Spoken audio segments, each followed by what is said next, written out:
Non. Euh, Donc, donc, on a été lancé par Birdeo il y a 5 ans. Birdeo, qui est un cabinet de recrutement spécialisé depuis 15 ans dans le recrutement des métiers de la RSE et du développement durable, et qui donc a lancé People for Impact, qui est une plateforme dédiée au freelancing, avec aujourd'hui plus de 2000 experts inscrits sur, pareil, tous experts sur les sujets de la RSE, basés sur toute la France et à l'étranger. Et donc moi, je m'occupe chez People for Impact notamment de l'animation de cette belle communauté, et je suis également accompagnée de Léa aujourd'hui qui, elle, s'occupe de la communication. Euh, donc je vais donner la main à Jennifer qui va animer ce webinaire. Et pour information, on est quand même beaucoup aujourd'hui, donc vous pourrez poser vos questions à la fin, ou alors les poser dans le chat pour ne pas oublier, les écrire, et puis on y répondra à la fin de la présentation. Jennifer, c'est à toi. ah, ton micro est coupé. pardon, c'est bon, c'est tout bon. Donc, bienvenue dans ce webinaire. Hop, je vais mettre mon petit chrono histoire d'être dans le timing. Je me présente rapidement. Moi, je suis Jenny Boyer. Je suis consultante formatrice pour Créactif depuis 2 ans et j'interviens sur aussi bien des formations que des jurys de certification ou des webinaires comme aujourd'hui autour des réseaux sociaux et notamment d'Instagram. Pour faire une brève introduction sur ce qu'est Creactive, si jamais vous ne connaissez pas cette entreprise, c'est le leader de la formation pour les entrepreneurs qui a été donc créé en 2010 et aujourd'hui il y a eu plus de 20 000 entrepreneurs formés depuis la création de l'entreprise. Creactive propose vraiment différents formats de formation. Ça peut aller d'un simple conseil de quelques heures à des formations qui peuvent durer jusqu'à 1 an.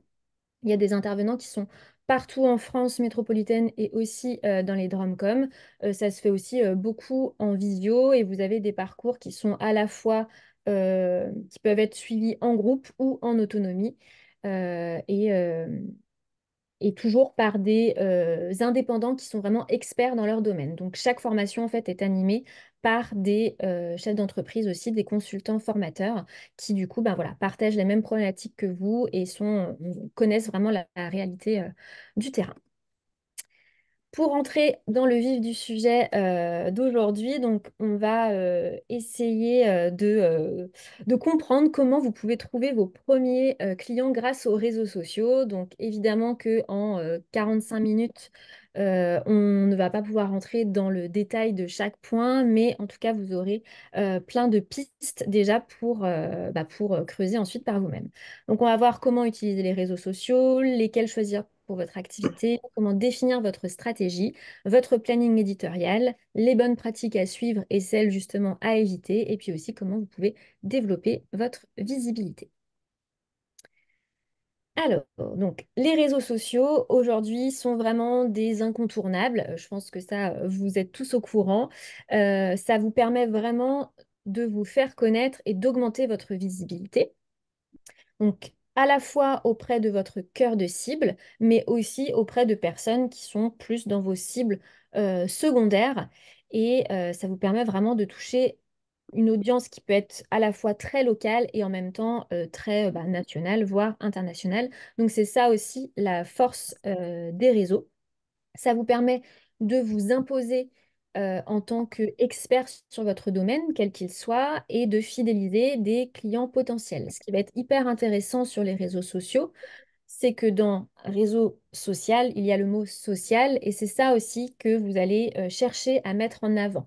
Vous allez chercher vraiment à mettre en avant votre personnalité, à créer du lien avec vos abonnés pour que eh bien, vous deveniez vraiment un incontournable pour eux et que le jour où ils ont besoin de votre produit ou de votre service, eh bien, à service égal, on va dire, et à tarif égal, eh bien, ils vont plutôt aller vers vous que vers votre concurrent parce que justement, il y aura eu toute cette création de liens que vous aurez fait au préalable grâce à vos contenus, à votre stratégie, etc.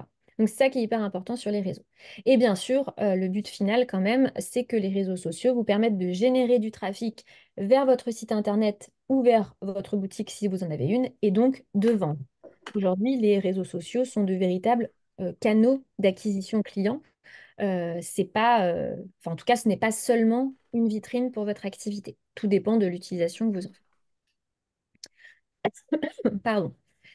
Donc là, vous avez un panorama des réseaux sociaux en France avec plein de chiffres. Donc, je ne vais pas revenir dans le détail. Là, aujourd'hui, pour la présentation et par rapport à vos secteurs d'activité, je vais essentiellement me centrer sur LinkedIn et Instagram. LinkedIn, c'est vraiment un réseau incontournable quand on est chef d'entreprise et aussi quand on a une clientèle, évidemment, B2B, donc uniquement de professionnels. Et Instagram, c'est un réseau qui est à la fois B2B et à la fois grand public. Mais c'est vrai qu'il ne faut pas du tout négliger le côté B2B sur Instagram. Il y a aussi énormément d'autres entrepreneurs et puis plein d'activités qui peuvent tout à fait avoir leur place. Ça va dépendre de enfin, de quelle est votre cible et de quelle est votre activité. Donc ça, c'est à vous de choisir, mais on va essentiellement se centrer là-dessus. Bien sûr, il y en a plein d'autres, notamment Facebook et TikTok, qui peuvent être aussi très intéressants. Ce qu'il faut aussi retenir, c'est que chaque réseau social a ses propres codes, a sa propre audience et donc sa propre stratégie. Donc l'idée, c'est pas forcément, surtout si vous démarrez, l'idée, c'est pas de vous éparpiller sur plein de réseaux. Au contraire, ça va être de cibler un ou deux réseaux principaux et donc vraiment de centrer votre stratégie sur ces réseaux. Parce que sinon, en fait, vous allez très vite vous rendre compte que c'est très chronophage et que en tant que chef d'entreprise, notamment quand ce n'est pas votre cœur de métier, la communication, en fait, voilà, vous avez plein d'autres tâches à faire et en fait, voilà, vous n'êtes pas community manager et donc vous n'avez pas envie sûrement d'y passer des heures et des heures. Donc, il va vraiment falloir être stratégique sur ce que vous allez mettre en place et sur les choix que vous allez faire. Euh, un bref point sur ce que c'est le SEM. Le SEM, c'est tout ce qui est lié au référencement sur les moteurs de recherche. Donc, il y a le SEO, qui est donc le référencement naturel dit gratuit. Donc, c'est par exemple sur un site internet tout le contenu de vos pages qui vont vous permettre de remonter dans les résultats de recherche sur, par exemple, Google. Et il y a le SEA, qui est donc le référencement payant, où là, vous allez faire de l'achat de mots-clés pour être automatiquement dans les premières annonces sur les moteurs de recherche. Ça, c'est vraiment lié à des moteurs de recherche et donc à votre site internet, à votre blog, notamment. Ou, oui, voilà, notamment. Mais aujourd'hui, il y a aussi tout un référencement par les réseaux sociaux. C'est ce qu'on appelle le SMO, le Social Media Optimization. Et donc, en fait, c'est toute votre présence sur les réseaux sociaux qui va vraiment renforcer votre référencement. Donc, il y a des endroits stratégiques sur les réseaux qui sont vraiment hyper importants à bien compléter pour que vous soyez justement bien référencé sur ces différentes plateformes, que ce soit sur Instagram ou sur LinkedIn, pour que justement on vous trouve facilement si on tape tel ou tel mot-clé, que vous ressortiez, que votre profil ressorte dans les recherches. Donc en fait, les réseaux sociaux aujourd'hui, ça va être à la fois donc du référencement et puis bien sûr une stratégie, parce que évidemment, on n'y va pas comme ça. Il faut réfléchir à vos contenus, à votre planning éditorial. Et puis ça sort un peu du cadre des réseaux sociaux, mais c'est hyper important aussi. Ça va être tout ce qui va être identité visuelle. Donc ça, on va pas en parler aujourd'hui, mais c'est vrai que c'est important d'avoir un branding qui va être reconnaissable, mémorisable. Et donc, voilà, par lequel vous allez réussir à vous démarquer de vos concurrents. Alors, j'espère que pour Oui, l'instant, c'est clair. Jessica, je suis en ligne. Ah, alors attendez, si vous pouviez couper vos On mange à micros, 13h, hein. Ciao. Ciao. très bien. Du coup, on va voir comment définir sa stratégie. Donc déjà, tout ce En tout cas, pour Instagram, moi, je vous conseille vraiment d'être en compte professionnel. On oublie le compte personnel. Le compte perso, vous pouvez très bien en avoir un, mais ça ne nous intéresse pas pour votre entreprise. Et le compte créateur, c'est moins adapté aussi.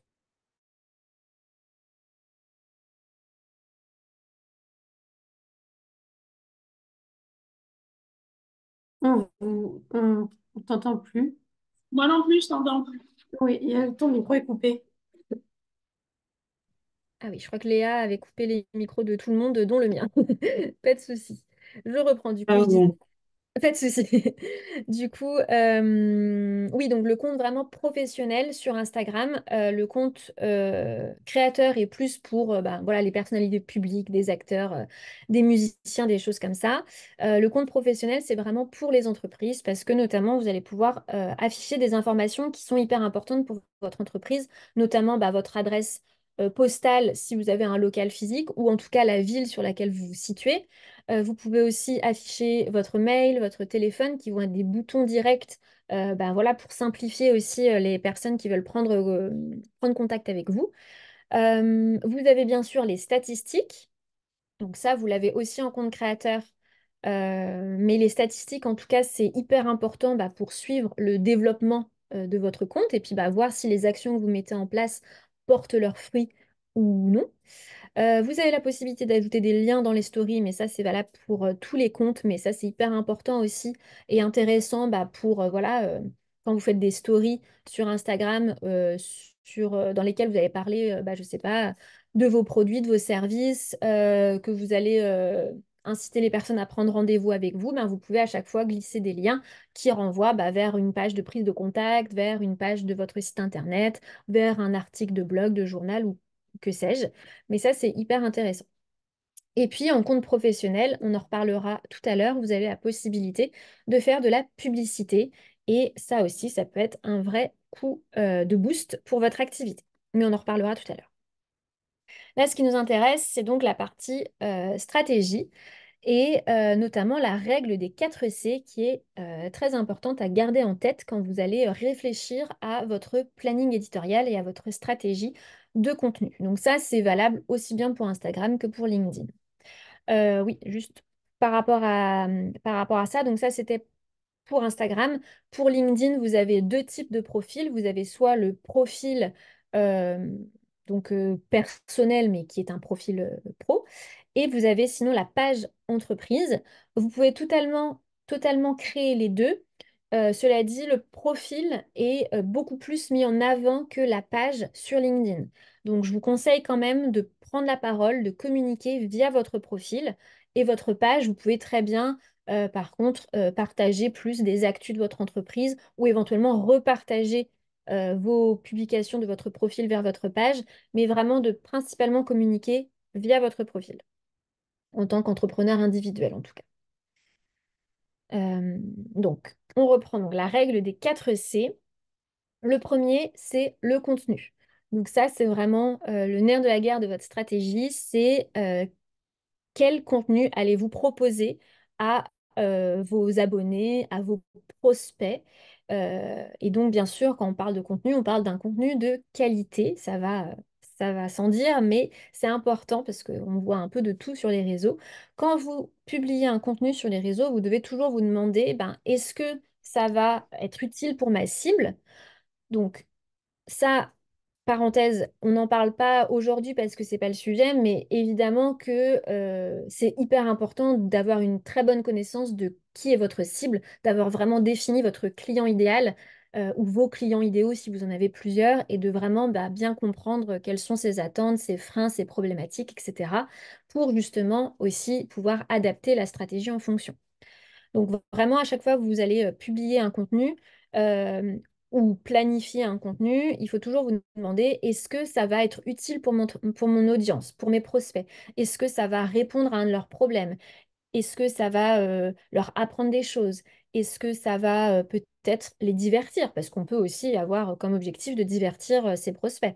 Est-ce que ça va, voilà, je sais pas, les inspirer? Enfin voilà, ça c'est à vous de définir tout ça. Mais en tout cas, il faut toujours que ce soit un contenu dit à forte valeur ajoutée, en tout cas, qui va vraiment les intéresser. Parce que aussi, ça va un petit peu aussi, comment dire, contribuer au fait que votre contenu est montré ou non. On en reparlera aussi tout à l'heure. On fera un petit point sur l'algorithme. En tout cas, quand vous communiquez, c'est important d'avoir un ton et qui soit en cohérence avec votre positionnement. C'est important d'avoir toujours le même ton et surtout que ce soit aussi raccord avec votre image de marque et aussi votre personnalité. Surtout si vous êtes un solopreneur et que donc vos prospects potentiels ou vos futurs clients auront affaire à vous, c'est hyper important que quand ils vous aient au téléphone ou par mail, eh bien, on soit un peu on soit sur le même ton que sur vos réseaux sociaux. Parce que s'il y a un décalage, ça peut soit créer de la frustration, de la surprise, ou au contraire ne plus matcher aussi bien euh, avec le prospect. Donc ça, c'est hyper important d'être cohérent d'un bout à l'autre sur tous les aspects de votre communication. Ensuite, le deuxième C, ça va être le contexte. Donc ça, c'est tout ce qui va être relatif au timing. Savoir du coup quand poster vos contenus pour qu'ils soient vus par votre audience cible. Donc ça va être à quelle heure, quel jour, quel moment de la journée, etc. Donc ça, il n'y a pas de recette magique, pas de recette miracle. Je ne vais pas pouvoir vous dire à quelle heure vous devez publier, parce que ça dépend de plein de choses. Il faut surtout tester. Et puis, voilà, ajuster en fonction de ce qui fonctionne mieux ou moins bien. Après, il y a aussi quand même pas mal de bon sens. Et puis, ça va dépendre aussi de votre cible. C'est sûr que si, je sais pas, je donne des exemples très génériques, mais voilà, si votre audience, c'est des entrepreneurs ou ouais, voilà, des chefs d'entreprise, ou voilà, peut-être que publier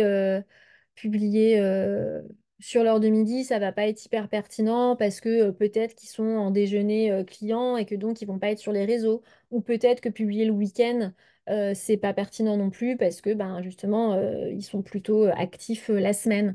Ou alors si vous ciblez, je sais pas, des jeunes actifs qui sont aussi jeunes parents, peut-être que publier entre 17h et 19h, c'est pas du tout pertinent parce que justement, c'est un peu le rush où ils vont chercher les enfants, les faire manger, etc. Euh, voilà, ça va. Il y a aussi du bon sens. Globalement, ce que je peux vous dire en termes de tendance très générale, c'est que publier le matin, ça fonctionne quand même plutôt bien. Donc même assez tôt, n'hésitez pas à publier autour de 7-8 heures. Bon, même si c'est pas hyper tôt, mais voilà, publier vraiment euh, tôt dans la matinée, on va dire. Et pour pouvoir, en tout cas ça concerne Instagram, pour pouvoir éventuellement repartager votre contenu en story, peut-être dans la soirée, pour du coup toucher un petit peu le maximum de personnes. Sur LinkedIn, ça fonctionne aussi plutôt pas mal de publier le matin, aux alentours de pareil, entre 7h30 et 8h30, parce que souvent, voilà, les personnes commencent leur journée en allant faire un tour sur LinkedIn. Donc, ça peut être aussi des pistes comme ça. Dans tous les cas, n'hésitez pas à tester et puis à ajuster au fur et à mesure. Le troisième C, c'est la continuité. Donc ça, c'est en fait la régularité. Ça, c'est vraiment une des clés aussi sur les réseaux sociaux. C'est d'être vraiment régulier dans vos contenus pour en fait avoir une stratégie éditoriale vraiment efficace et qui s'inscrive dans le temps. C'est pas évident d'être toujours régulier, donc il faut aussi se fixer des objectifs qui sont à la fois cohérents avec, enfin, il faut se fixer une fréquence, pardon, qui est à la fois cohérente avec vos objectifs stratégiques, mais aussi avec votre réalité. Euh, si vous me dites que voilà, votre but, c'est vraiment, admettons, là, vous vous lancez sur Instagram, votre but, c'est d'avoir, je sais pas, je dis n'importe quoi, mais 5 000 abonnés d'ici décembre, enfin d'ici la fin d'année, mais que en même temps, vous n'avez pas du tout le temps de poster et que donc vous n'allez faire qu'une publication par semaine. C'est pas du tout réaliste en fait. En ne faisant qu'une publication par semaine et admettons zéro story alors que votre compte démarre, vous n'aurez pas 5 000 abonnés derrière, surtout si vous ne faites pas de publicité en parallèle, c'est sûr que ça ne fonctionnera pas. Par contre, si vous me dites, je veux avoir 5 000 abonnés et puis du coup, je vais publier tous les jours, faire plein de stories, investir dans la publicité, etc., bon, bah là, potentiellement, c'est cohérent. Donc, en fait, il faut aussi ajuster par rapport au temps disponible que vous avez pour, à dédier à cette création de contenu. Dans tous les cas, il faut toujours privilégier la qualité avant la quantité. Idéalement, si vous pouvez avoir à la fois la quantité et la qualité, c'est l'idéal. Mais plutôt que de poster pour poster, il vaut mieux ne pas poster, se dire bah tant pis, cette semaine, j'ai pas eu le temps, mais par contre, la semaine prochaine, je reviens avec trois contenus qualitatifs. L'idée, quand même, c'est d'avoir une régularité la plus linéaire possible et de ne pas faire trop de variations, de pas déserter pendant 3 mois les réseaux et puis poster à fond pendant 2 semaines et puis à nouveau déserter. Ça, c'est sûr que déjà en termes stratégiques, c'est pas forcément très pertinent. Et puis surtout au niveau de l'algorithme des plateformes, en fait, ben voilà, vous n'allez pas euh, être dans les petits papiers, on va dire, de l'algorithme et du coup, votre contenu va être peu montré parce que, il y a trop d'irrégularités. Et surtout, en fait, vous allez presque redémarrer à zéro à chaque fois, en fait, si vous faites des très grandes pauses. Donc l'idée, c'est vraiment d'avoir une régularité la plus linéaire possible. Il peut y avoir des variations, bien évidemment, mais voilà, si vous vous dites, ben, moi, je peux faire 3 publications par semaine, et ben, essayez d'en faire le maximum de semaines, tenir ce rythme-là. Et enfin, le dernier C, c'est la connectivité. Donc ça, c'est hyper important aussi. C'est tout ce qui a trait à la modération de vos contenus.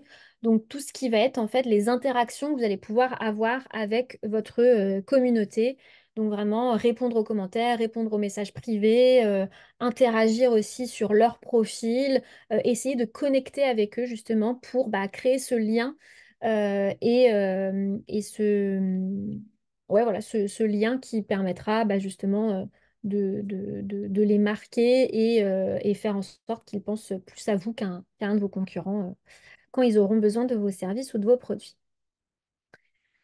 De cette stratégie découle en fait votre planning éditorial. En fait, en amont, vous allez définir quelles sont donc les thématiques que vous allez aborder. Donc, est-ce que vous êtes plutôt sur des thématiques éducatives, divertissantes, inspirantes? Est-ce que vous allez partager vos coulisses d'entrepreneuriat? Est-ce que vous êtes très focus sur vos produits, sur vos services? Enfin, ça, c'est à vous de définir tout ça. Ensuite, vous vous dites, bon, par rapport à mes objectifs, à mon temps, eh ben, je peux me permettre de faire X publications par semaine, que ce soit sur Instagram ou sur LinkedIn. Et puis, du coup, quelles sont les actions du coup, que vous allez mettre en place pour faire de votre stratégie un planning. Le planning, c'est en fait, voilà, ça découle et c'est la concrétisation de votre stratégie. Donc, le planning édito,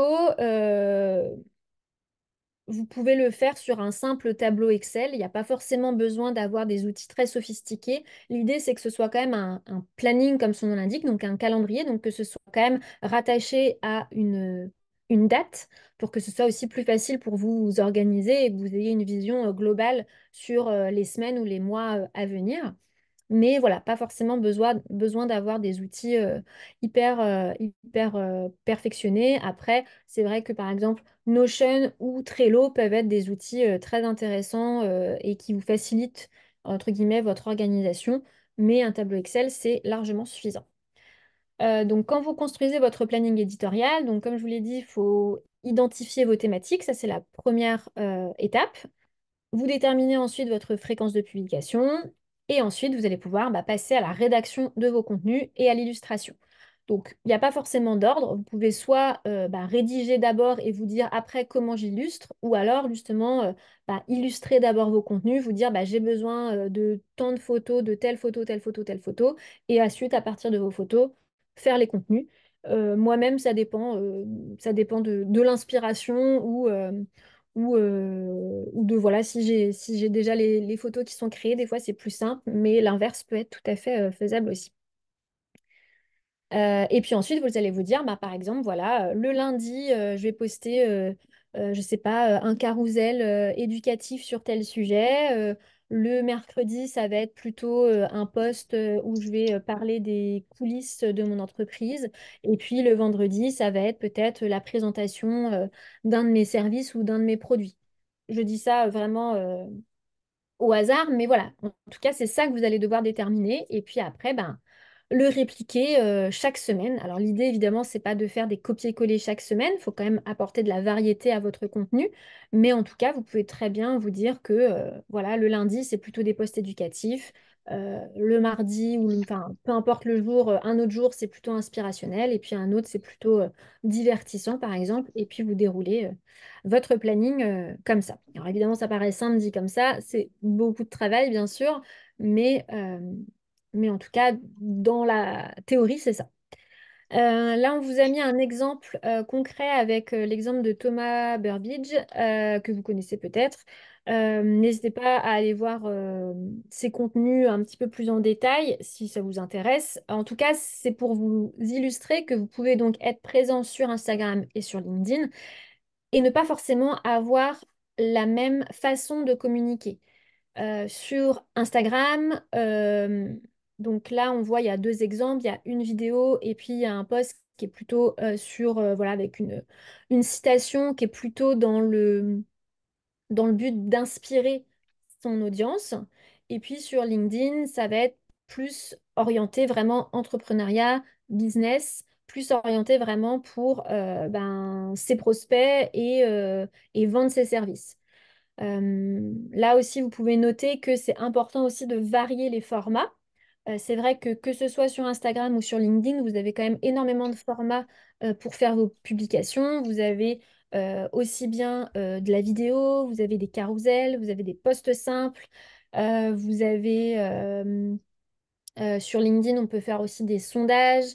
Sur Instagram, il y a les stories. Enfin, voilà. L'idée aussi, c'est d'utiliser les différentes fonctionnalités proposées par les plateformes pour ben, proposer aussi le contenu le plus varié et surtout aussi pour voir ce qui plaît le plus. Parce que si vous faites tout le temps la même chose, bah, peut-être que ça marche, mais en fait, peut-être que si vous faisiez un autre format, ça marcherait encore mieux. Donc, c'est important de tester les différentes fonctionnalités des plateformes et donc de varier aussi les contenus. Ce qui est intéressant aussi, ce qu'on appelle le recyclage de contenu, ça va être, ben, par exemple, si vous avez abordé une thématique en vidéo, et ben, quelques semaines plus tard, vous pouvez très bien refaire cette même thématique, mais par exemple sous forme de carrousel. Je ne sais pas si tout le monde est au fait avec tout enfin, ce jargon. Carousel, en deux mots, c'est un peu un album. Enfin, vous passez les différentes pages, comme sur l'exemple ici, comment prospecter sans passer pour un vendeur de tapis. Vous avez voilà, une petite flèche qui vous indique que vous avez plusieurs pages à consulter. Et donc ça, vous pouvez le faire sur Instagram ou sur LinkedIn. Donc le recyclage de contenu aussi, c'est hyper intéressant pour ben, justement ne pas être à court d'idées parce que c'est vrai que par moment, on peut se dire, bah, c'est bon, j'ai tout dit, je vais pas encore redire la même chose. Et en fait, si, ça c'est aussi quelque chose que vous devez garder en tête, c'est que vos abonnés ne voient qu'une infime partie de votre contenu. Euh, même si, euh, même s'ils vous suivent assidûment, ils vont pas forcément voir 100% de votre contenu et surtout, ils ne vont pas forcément s'en rappeler parce que bah, ils consomment aussi plein d'autres contenus en parallèle. Ils ont aussi leur propre vie, leurs propres problèmes, leur propre voilà, entreprise peut-être ou activité ou en tout cas travail. Et donc, ben, oui, peut-être que pour vous, ça vous paraît redondant de répéter régulièrement la même chose, mais en fait, il faut vous dire que bah, ce n'est pas du tout le cas pour vos abonnés parce que voilà, ils vont pas forcément toujours voir. Vous aurez aussi peut-être des nouvelles personnes qui arrivent sur votre compte et donc bah, qui n'auront pas eu tout l'historique précédent enfin tout l'historique. Et donc, du coup, c'est important de répéter régulièrement. Alors, quand je dis régulièrement, voilà, c'est pas forcément tous les jours ou toutes les semaines, mais en tout cas, voilà, régulièrement, de repartager des mêmes infos, mais sous différents formats. C'est tout à fait une pratique des réseaux sociaux. Petit point justement sur l'algorithme. Donc bah, c'est un peu ce que je disais justement à l'instant, donc ça fait le lien. Là, on vous a mis, alors de façon très simplifiée, mais la vie d'un post. Donc quand vous publiez un de vos contenus, donc ça c'est valable sur Instagram, enfin notamment sur Instagram, sur LinkedIn c'est un peu différent. Mais sur Instagram, quand vous publiez un contenu, en fait, il va être montré à un petit pourcentage de vos abonnés. C'est, il va être montré en priorité, en fait, à vos abonnés les plus actifs. Donc, ceux qui vous suivent assidûment, ceux qui likent vos contenus, ceux avec lesquels vous échangez le plus. Si eux, justement, interagissent avec ce contenu-là, la plateforme va se dire, OK, potentiellement, c'est intéressant, donc je le montre à plus de personnes. Si ce deuxième cercle interagit aussi, eh ben, il sera propulsé à un troisième cercle et ainsi de suite. Par contre, si d'emblée, vos abonnés, normalement les plus actifs, n'interagissent pas avec votre publication, bah, en fait, ça va un peu tuer dans l'œuf votre publication et elle n'aura pas du tout ben, la visibilité qu'elle mérite. Donc c'est pour ça que quand même l'heure de publication et le jour de publication, enfin en tout cas le moment de publication, a son importance parce que ben en fait des fois à quelques heures près, ça peut complètement bah, casser la vie d'un post alors que si vous l'aviez publié à un autre moment, il aurait eu une toute autre visibilité. Donc après, voilà, ça arrive, hein, ça arrive que ça fonctionne pas. De toute façon, ça c'est garanti que tous vos posts ne fonctionneront pas à coup sûr, même si un post a super bien cartonné ou c'est valable aussi pour les reels sur Instagram. Des fois, on comprend pas exactement pourquoi un reel cartonne, fait X milliers de vues et puis vous en faites un autre, par exemple, je ne sais pas, 3 jours après, qui est quasiment sur le même modèle, qui a les mêmes mécaniques, et puis celui-là ne va pas du tout fonctionner. Ça, c'est un peu la dure loi de l'algorithme.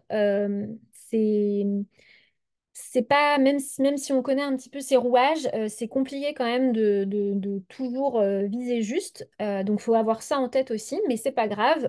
Vous pouvez voilà, refaire pour une semaine suivante. Et puis surtout, ce qui est intéressant, c'est de suivre vos statistiques pour pouvoir bah, justement analyser et puis bah, essayer de reproduire ou justement d'améliorer vos contenus. Ce qu'il faut savoir aussi, c'est que l'algorithme change quand même assez fréquemment et que ben, ce qui fonctionnait il y a quelques mois ne fonctionne peut-être plus aujourd'hui et vice-versa. Donc c'est vrai que c'est pas toujours simple de s'y retrouver, notamment quand c'est pas notre cœur de métier. Euh, mais voilà, c'est comme ça que sont régis les réseaux. Donc il faut un petit peu quand même essayer d'aller dans le sens de l'algorithme. Euh, pour un post Instagram, donc là, le taux d'engagement qui est noté, donc le taux d'engagement, c'est en fait toutes les interactions que vous allez avoir sur une publication qui est divisé par la couverture de votre post et par votre nombre d'abonnés. C'est un ratio, quoi. Et donc du coup, pour les comptes de moins de 1000 abonnés, un poste qui a une visibilité entre 7 et 20%, c'est quand même pas mal, c'est dans les standards. Donc moins de 7%, donc ouais, voilà, à peu près environ moins de 10% pour un compte de moins de 1000 abonnés. Effectivement, c'est un engagement qui est perfectible et que vous pouvez chercher à augmenter. Je rentre pas plus dans le détail, je vois que l'heure tourne et que j'ai encore des petites choses à vous dire. Euh, J'espère que tout est clair en tout cas pour vous. Je vois qu'il y a 2 questions, mais je les regarderai tout à l'heure. Donc, au niveau des bonnes pratiques, ça c'est un petit peu un récapitulatif de ce que je vous ai dit. Euh, il faut évidemment essayer au maximum donc, de maintenir une fréquence de publication que vous allez pouvoir vraiment tenir sur la durée, de publier au bon moment à la bonne heure, donc ça notamment grâce à des tests que vous allez faire pendant plusieurs semaines et puis aux statistiques que vous allez pouvoir analyser et voir ce qui fonctionne le mieux. Très important aussi de conserver une ligne éditoriale cohérente. C'est vrai que bah ça, c'est vraiment, comme je vous le disais au début, une des clés aussi d'être vraiment cohérent et harmonieux dans tout ce que vous allez faire, que ce soit votre branding, votre ton, votre positionnement, vos contenus. Donc ça, c'est hyper important de susciter l'engagement et l'interaction. Donc ça, évidemment, c'est ce qu'on recherche sur les réseaux. C'est vraiment ce qui va être le plus le plus important. Donc pour ça, vous pouvez euh, alors justement, je vois qu'il y a une phrase qui n'est pas dans la bonne colonne. Justement, intégrer des call to action, donc des CTA, autrement dit en français des appels à l'action. Et ça passe par des questions que vous posez, que vous pouvez poser en fin de vos publications. C'est hyper important de mettre des appels à l'action parce que ça va justement inciter les personnes à peut-être commenter plus facilement parce que s'il n'y a pas d'appel à l'action, peut-être que les personnes vont liker votre contenu, se dire, ah ok, c'est cool, c'est intéressant, mais voilà, ils vont passer à autre chose.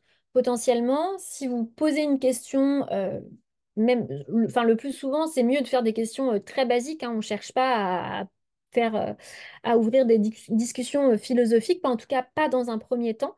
Vraiment une question très basique. Je sais pas, ça va dépendre du contenu, mais voilà. Et vous, que pensez-vous de tel sujet? Ou est-ce que vous êtes plus team ci ou team ça? Ou est-ce que ça vous est déjà arrivé? Enfin, ça peut être des questions très un peu bateau, mais c'est des questions qui vont ouvrir la conversation et qui vont vous permettre ensuite d'échanger justement en commentaire et peut-être d'aller creuser des conversations un petit peu plus intéressantes ou de continuer éventuellement un message privé avec la personne qui a commenté. Mais en tout cas, le CTA est quand même, enfin, favorise les interactions, donc c'est vraiment quelque chose à intégrer dans vos contenus. Euh, donc apporter de la valeur, bon, ça c'est, comme on a vu, c'est le premier C de la règle des 4 C, le contenu, un contenu donc de qualité. De soigner le contenu de votre feed. Donc ça, c'est relatif plutôt à Instagram par rapport à LinkedIn. Ça, c'est dans le sens où, voilà, comme je vous le disais, avoir un branding cohérent, avoir voilà, une cohérence dans les couleurs, dans les typographies que vous allez utiliser, dans les photos, enfin voilà, que ça soit harmonieux et joli visuellement. Sur LinkedIn, c'est un peu moins important. En tout cas, le côté branding, même si forcément ça a son importance, mais enfin, le réseau est fait différemment par rapport à Instagram, donc c'est vrai qu'on a moins une vision d'ensemble, mais ceci dit, c'est quand même hyper important. De développer votre personal branding, ça c'est hyper important. Je ne vais pas avoir trop le temps de m'étaler sur le sujet, mais le personal branding, c'est vraiment d'incarner votre entreprise et justement de l'humaniser au maximum. Alors c'est vrai que le mot authentique est un petit peu galvaudé parce qu'on l'emploie un petit peu à toutes les sauces, mais c'est vrai que c'est important d'avoir une certaine forme d'authenticité sur les réseaux. Donc en fait, ça veut juste dire d'être le plus naturel possible et encore une fois cohérent avec votre positionnement et avec les services que vous délivrez, avec vos valeurs, avec l'image que vous souhaitez véhiculer. Donc le personal branding, c'est hyper important et notamment sur LinkedIn. Ça, c'est vraiment le réseau du personal branding.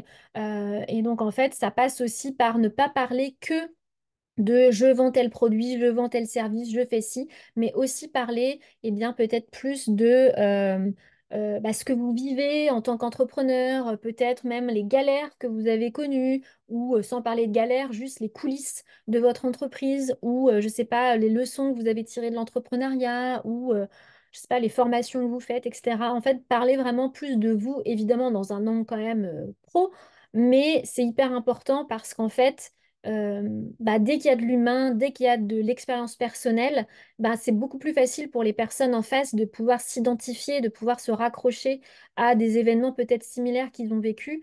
Et là aussi, c'est le genre de contenu qui va beaucoup plus favoriser l'engagement et les interactions plutôt que je vends ça.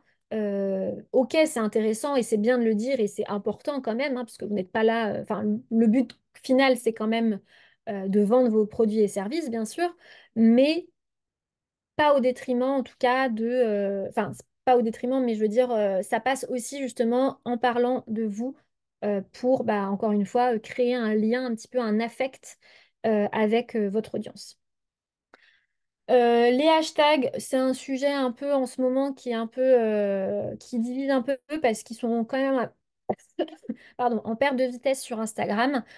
Donc pensez plutôt référencement, employez des mots-clés dans vos contenus pour que vos contenus soient référencés. Au niveau ce qu'il faut éviter de faire, c'est de mélanger le compte personnel et le compte pro. Donc, quand je parle de personnel, là, pour le coup, je parle de vraiment perso-perso. Et en fait, ça dépend aussi, c'est à vous de mettre votre propre limite. Il y a des fois des expériences personnelles qui forgent bah, l'entrepreneur que vous êtes, ou peut-être des expériences personnelles qui vous ont poussé justement à vous lancer dans la création d'entreprise, etc. Donc, ça peut être des choses intéressantes à partager. Par contre, voilà, que vous avez, je sais pas, été à la plage avec vos potes ou votre famille le week-end précédent, bon, bah voilà, peut-être que ça n'intéresse pas grand monde. Donc, en fait, ça, voilà, c'est à vous de poser votre propre limite. Euh, voilà, comment dire, la frontière est quand même assez poreuse, surtout quand on est bah, seul à son compte. Forcément que le perso et le pro sont quand même très liés. Donc voilà, c'est à vous de faire vos propres choix. On évite de poster du contenu qui va être trop complexe, donc avec un vocabulaire très technique. Notamment, ça c'est plus sur Instagram. Sur LinkedIn, si vous savez que votre audience bah, connaît ces termes-là et est dans ce domaine-là, ça peut être pertinent. C'est vrai que sur Instagram, qui est plus grand public, publier un contenu qui va être voilà, trop dans un jargon technique ou quoi, c'est pas forcément très intéressant. Il vaut mieux vulgariser. Si vous publiez aussi sans contexte, donc je sais pas si vous publiez par exemple sur Instagram une photo mais qui n'a aucune légende, ben ça c'est un peu vous tirer une balle dans le pied. Enfin, ça va pas forcément être très pertinent. Ou comme je vous le disais, poster pour poster, donc juste vous dire, ah mince, je m'étais dit 3 publications, il faut que je les fasse, et puis vous publiez un peu du contenu, un peu n'importe comment, pas réfléchi en amont. Ça, c'est pas non plus hyper pertinent. Donc de publier aussi sans avoir un objectif. Ça rejoint un peu ce que je disais tout à l'heure. Il faut toujours vous demander, est-ce que mon contenu a pour vocation d'éduquer, de divertir, d'inspirer, de répondre à une problématique? Enfin, voilà, ça, c'est à vous de toujours vous poser ces questions-là. Euh, et puis, bon, le reste, voilà, je ne vais pas revenir dessus. Vous avez les infos parce qu'il me reste encore quelques petites slides et je serai presque dans les temps. J'espère que c'était clair. C'est vrai que ça va peut-être assez vite et il y a beaucoup d'infos, mais j'essaye de vous donner le maximum de valeur, justement. Et donc là, on va passer sur la dernière partie de développer sa visibilité. Donc là, on va plus parler de la publicité et aussi un petit point sur l'e-influence. Donc, pourquoi avoir recours à ces deux pratiques-là? Ça peut être pour vous faire connaître plus vite, pour aussi rester leader, pour faire l'acquisition de fans, donc d'abonnés peut-être bah, plus facilement, pour aussi toucher encore une fois votre cœur de cible et pouvoir prospecter, et puis bien sûr pour augmenter vos ventes. La publicité, je ne suis pas du tout contre, au contraire. Néanmoins, ça c'est un avis un peu enfin, perso. Je pense qu'il ne faut pas en faire trop tôt. C'est quand même hyper important de bien travailler son contenu dit organique, donc son contenu voilà, bah, non sponsorisé en amont. Parce que ben, si vous venez de lancer votre compte Instagram, je sais pas, vous avez 10 abonnés, vous avez juste une publication et vous faites de la pub. Bah en fait, oui, votre publication va être, comment dire, boostée, mais en fait, les personnes qui vont arriver sur votre profil, ils vont dire, bah, ok, ça m'inspire pas confiance, il n'y a que 10 personnes, pour l'instant, il n'y a pas de contenu, je ne sais pas de quoi ça parle, et au final, elle va repartir. Donc en fait, vous allez dépenser de l'argent pour rien. Donc bon, là, j'ai un peu grossi le trait, mais voilà, la publicité, c'est vraiment à faire de façon stratégique et pas trop tôt, à mon sens. Mais après, chacun fait comme il veut. En tout cas, vous pouvez faire de la publicité sur les réseaux suivants. Ce qu'il faut savoir par rapport à Instagram et LinkedIn, c'est que le coût de la publicité est plus important sur LinkedIn. Sur Instagram, vous pouvez faire de la publicité à partir de 1 € par jour, alors que sur LinkedIn, c'est 10 € minimum par jour. Parce que les profils sont aussi beaucoup plus qualifiés sur LinkedIn. Si vous ciblez, je ne sais pas, les chefs d'entreprise de d'entreprises de tant de salariés sur telle région, bah, vous allez avoir potentiellement voilà, une liste très qualifiée dans votre publicité. Donc forcément, c'est logique que ce soit aussi plus cher, surtout que sur LinkedIn, il y a quand même pas mal de professions. Bah, voilà, souvent, c'est des cadres, des chefs d'entreprise, des dirigeants, etc. Donc, c'est logique. Une campagne publicitaire, ça se fait pas non plus comme ça euh, à la louche, quoi. Il faut quand même évidemment définir quel est votre objectif de campagne. Il faut définir quel sera le visuel utilisé, le bon CTA, le bon appel à l'action. Est-ce que vous souhaitez que les personnes s'abonnent à votre compte, s'inscrivent, je sais pas, à un webinar? Est-ce que vous voulez qu'ils s'inscrivent à une newsletter? Est-ce que vous voulez peu importe, il y a plein de choses. Il faut bien évidemment ensuite définir quelle est votre audience. Donc ça, les régies pubs des réseaux sociaux sont quand même très poussées. Donc vous allez pouvoir vraiment définir plein de critères au-delà du critère simplement géographique et puis tranche d'âge, etc. Donc ça, c'est hyper important. Et ensuite, vous allez pouvoir définir bah, le budget, la durée de votre campagne et la soumettre. C'est pas aussi simple que ça, mais en tout cas, c'est les étapes que vous devez faire, sachant que au niveau de la régie Meta, donc Facebook, Instagram, vous avez deux possibilités pour faire de la publicité. Vous avez soit l'option la plus simple, c'est de booster vos contenus. Donc quand vous êtes sur Instagram, vous avez un petit bouton bleu à droite de votre publication qui, bah, je crois qu'il s'appelle soit booster, soit promouvoir. Donc ça vous permet en fait de faire une campagne publicitaire, on va dire simplifiée. Donc ça va vraiment bah, booster ce contenu-là en particulier à l'audience que vous avez définie pendant tant de temps pour tel budget. Et vous avez possibilité aussi de faire des campagnes vraiment de A à Z dans la régie publicitaire de Meta. Donc ça, c'est un peu plus compliqué, mais qui vous permet vraiment bah voilà, de définir plein de paramètres. Et donc, c'est des campagnes publicitaires qui sont beaucoup plus poussées. Mais le boost fonctionne aussi très bien, c'est juste deux façons de faire différentes. Je ne vais pas rentrer dans le détail là, on n'a plus trop le temps. Euh, Au niveau de l'e-influence, ça aussi, donc, c'est une technique qui va vous permettre d'accroître votre visibilité grâce en fait à la prescription de personnes que vous aurez ciblées, qui peuvent devenir donc des ambassadeurs pour vous, des prescripteurs auprès de leur audience. Ça peut être très intéressant pour justement augmenter votre notoriété, vendre derrière plus de produits ou de services, améliorer aussi votre image de marque, votre e-réputation. Seulement si la personne que vous choisissez est bien choisie, justement, parce que ça peut aussi complètement faire l'effet inverse si jamais vous ne ciblez pas une bonne personne qui n'est pas alignée avec vos valeurs, qui n'est pas justement cohérente avec votre positionnement. Ça peut complètement faire l'effet inverse. Donc ça, c'est important de bien choisir à qui vous voulez vous associer. C'est pas du tout obligatoire de faire de l'e-influence, notamment quand on vend du service, c'est compliqué. L'e-influence, c'est quand même plus réservé quand on vend des produits, mais ça peut être tout à fait intéressant. Il y a plein de formes d'influence, enfin, en tout cas de façon de faire. On n'a pas non plus le temps de rentrer dans le détail, mais ça peut être une piste à explorer. Sachez que potentiellement, il faut aussi prévoir évidemment un budget pour ces actions-là.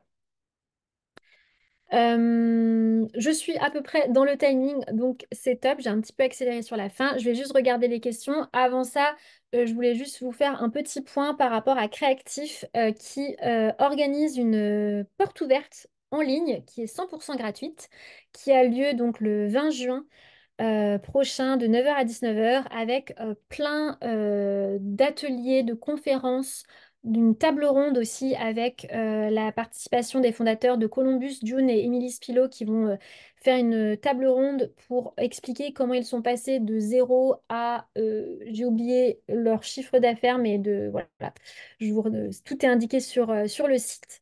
Je vais vous mettre un lien si vous souhaitez en savoir plus justement sur le programme. En tout cas, c'est gratuit, ça se passe sur Zoom. Donc voilà, si ça vous intéresse, n'hésitez pas à aller voir un petit peu plus en détail. Et puis, on va pouvoir passer aux questions. Je vais arrêter le partage d'écran. J'espère en tout cas que ça vous a intéressé, que ça vous a plu, que vous avez pu apprendre plein de choses. Alors du coup, Jennifer, il n'y a que finalement une question Ah, de d'accord. Soraya qui Oui. demande comment passer de la découverte de nos réseaux sociaux à l'échange avec des contacts et des prospects. Comment passer de la découverte de nos réseaux sociaux à l'échange avec les contacts, avec les prospects? Alors effectivement, ça, c'est pas toujours évident de rentrer en contact avec ses prospects, mais en fait, donc ça va être justement si eux-mêmes font le pas vers vous, donc par exemple si eux-mêmes commentent vos publications, like vos publications, ça va être toujours de répondre aux commentaires de ces personnes-là. Mais ça peut être aussi complètement, en fait, enfin, fait simplement d'aller engager la conversation avec eux en message privé. Donc ça, c'est plus sur Instagram que ça peut se faire, mais sur LinkedIn aussi, hein. Mais c'est vrai que sur Instagram, vous savez, vous pouvez faire des stories.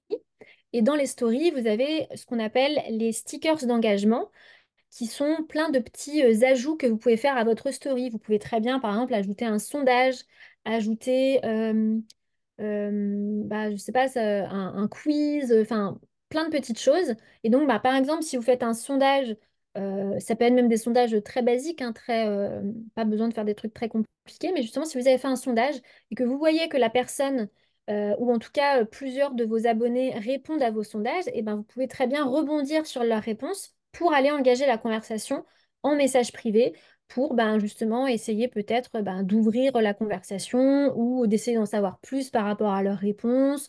Ou voilà, en fait, il faut être le plus... Enfin, il faut essayer de rester le plus naturel possible. euh, et, euh, et voilà. Donc, je sais pas si vous êtes toujours là, Soraya. Si.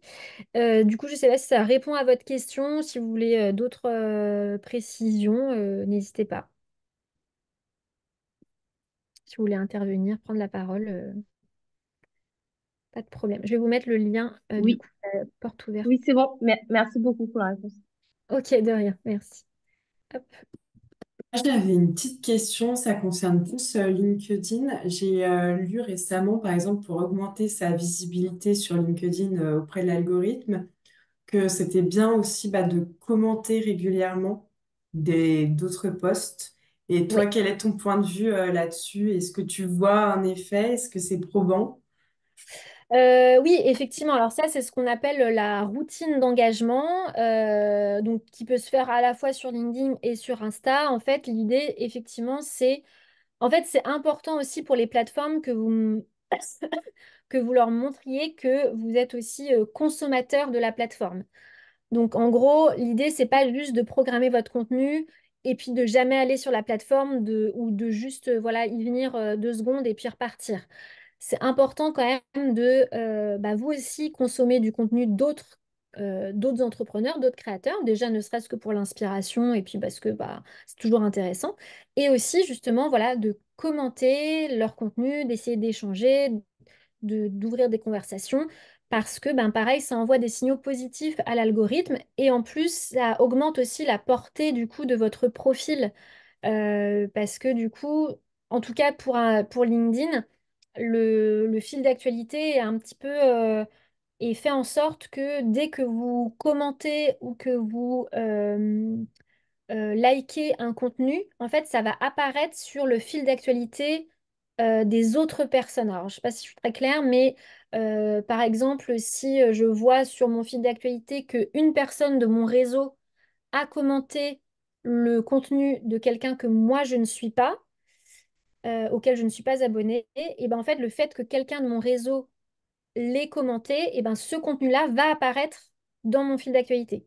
Donc en fait, c'est la même chose pour vous à l'inverse, quoi. Du coup, si vous commentez ou que vous likez des contenus d'autres personnes, bah, vous allez aussi apparaître dans des feeds de personnes qui ne vous connaissent pas encore et donc potentiellement, ça augmente votre visibilité, votre portée et du coup votre réseau. Voilà. Ok, merci pour cette réponse. De rien. Est-ce qu'il y a d'autres questions? Je pense que ça a été très clair. Donc, Ok. on va pouvoir arrêter l'enregistrement et du coup, le replay sera envoyé à toutes les personnes qui étaient inscrites au webinaire. Très bien, bah, merci à tous. J'espère que ouais, ça vous a bien plu et puis bah, bonne continuation à tout le monde alors.